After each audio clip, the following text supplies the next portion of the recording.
আসসালামু আলাইকুম, কেমন আছেন? আশা করি সকলে ভালো আছেন। আলহামদুলিল্লাহ।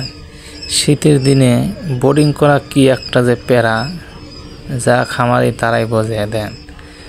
চতুর সাইড দিয়ে ঘিরে রাখছি, তা বাদে 100 ওয়াটের 4টে বাল্ব দিছি ঢেকে রাখার পর। আর ইতিমধ্যেই আমাদের টুনি কোথায় গেছে খুঁজে পাওয়া যাচ্ছে না। এখানে সাথে ঢুকলো আর খুঁজে পাওয়া যাচ্ছে না।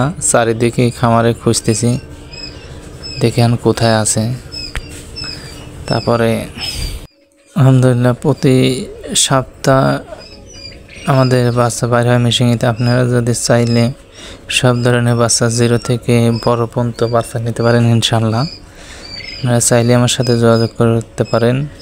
আলহামদুলিল্লাহ দেখছেন টুনি কোথায় এসে শুয়ে নিয়েছে। দেখছেন পাখির যেন মল পরে উপর ঘর তাকে পাখি নাই, সেইখানে এসে সারাদিন এভাবে, যদিও থুই দিয়ে সারাদিন এভাবে থাকবে, লড়বে না। দেখছেন, আর জানি না পাখির মধ্যে কী পায় আসলে। ওর কথা ভাষা যদি জানতে পারতাম তাহলে মনে হয় ভালো হতো ইনশাল্লাহ।